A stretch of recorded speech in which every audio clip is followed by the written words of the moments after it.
কিয়ামতের আগে আগে আরো কিছু মানুষকে আল্লাহ পাক কিন্তু শূকর এবং বানরে পরিণত করবেন।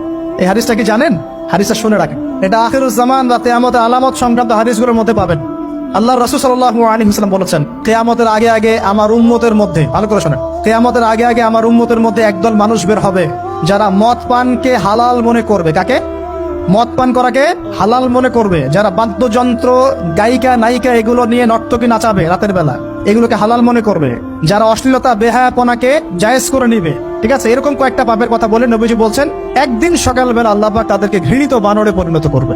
এটা হবে সামনে, কখন কিভাবে হবে আল্লাহ ভালো জানেন। এবার আমি কনসেপ্টে চলে আসি। এই যে পৃথিবীতে নেমে আসলাম, তাহলে আমরা কোত্থেকে আসছি ভাই? আমরা কি পৃথিবীর অধিবাসী ছিলাম? আমরা জান্নাতে ছিলাম, ওখান থেকে আল্লাহ পাক পাঠিয়েছে। এবার পৃথিবীতে এসে আদম আলাইহিস সালামের যুগে খুব একটা দুর্ঘটনা ঘটে নাই, একটা ঘটেছে। কয়টা? একটা। ভাই হাবিলের কোরবানি কবুল হয়, কাবিলের অন্তর্দাহ হয়, জ্বালা হয়। কেন হাবিলেরটা কবুল হবে, কাবিলের কেন হচ্ছে না?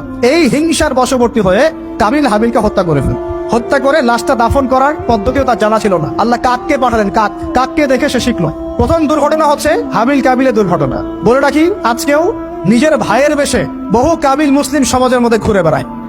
নিজের ভাইয়ের লেবাসে, পোশাকে, সুরতেই বহু কাবিল এখনো কিন্তু মুসলিম সমাজে ঘুরে বেড়ায়। তো আমরা কাবিলদেরকে কাবিলের পরিণতি সম্পর্কে সচেতন করতে চাই। হাবিল বলেছিল, তুমি যদি আমাকে মারতে আসো, আমি তোমাকে মারার জন্য হাত বাড়াবো না। হাবিল জান্নাতে যাবে আর কাবিল জাহান্নামে যাবে। কেন কাবিল জাহান্নামে যাবে? নবীজি বলেছেন, পৃথিবীর প্রথম হত্যাকাণ্ড সংগঠিত করেছে কাবিল। এই কারণে পৃথিবীতে যত খুন হবে, সমস্ত খুনের পাপের একটা অংশ কাবিলের আমল নামায় যোগ করা হবে। বলে নাউজুবিল্লাহ। একটা কথা মনে রাখবেন, সদকায়ে জারিয়া যেমন আছে, গুনাহে জারিয়াও আছে। একটা মদের দোকান দিয়েছেন, যত মানুষ মদ খাচ্ছে, সমস্ত গোনার একটা অংশ আপনার কাঁধে আসছে। সিনেমা হল করেছেন, মানুষ সারাদিন নেকটা ছবি দেখে, নগ্ন ছবি দেখে, যত মানুষ এখানে পাপ করবে, সমস্ত পাপের একটা অংশ আপনার কাঁধে যাবে। আবার একটা মাদ্রাসা করেছেন, যত মানুষ এখানে দ্বীনি ইলম শিখবে, এই নেকির একটা অংশ আপনি পাবেন ইনশাআল্লাহ। মরে গেলেও কবরে পাবেন ইনশাআল্লাহ। আল্লাহ পাক আমাদের সবাইকে সদকায়ে জারিয়া করার তৌফিক দেয়, গোনাহে জারিয়া থেকে বাঁচিয়ে রাখুন। খুব খেয়াল রাখবেন, আল্লাহ পাক আমাদের হেফাজত করুন বলি আমিন। এবার ওই যুগ শেষ, নূহ আলাইহিস সালামের যুগ। এই যুগে আল্লাহর একই সুন্নত, নূহ আলাইহিস সালাম 950 বছর দাওয়াত দিলেন, 40টা বা 80টা পরিবার ইসলাম কবুল করেছে, বাকিরা করে নাই। যারা করে নাই আল্লাহ পাক তাদেরকে ডুবিয়ে মারলেন, যারা করেছে আল্লাহ পাক উদ্ধার করলেন। সোজা কথা, আজকে সারা পৃথিবীতে যত মানুষ আমরা বেঁচে আছি না, আমরা কোনো না কোনো ভাবে ওই 80 পরিবারের সদস্য। আমরা ভাই ভাই, আমরা ওই ফ্যামিলি, 80 ফ্যামিলির অন্তর্ভুক্ত। কিরকম করে? নূহ আলাইহিস সালামের 4 সন্তান ছিল। কয় সন্তান? এক সন্তানের নাম হচ্ছে হাম। কি নাম? হাম। হাম ছিল একটু কালো বর্ণের। হামকে দিয়ে আফ্রিকার কন্টিনেন্টে যত মানুষ দেখছেন ব্ল্যাক স্কিনের, কালো স্কিন, এরা সবাই হামের বংশধর।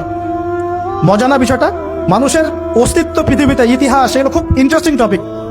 ইতিহাস পড়তে থাকলে আপনি ডুবে যাবেন। কত কিছু বিশ্বে হয়েছে আর কত কিছু হবে সামনে।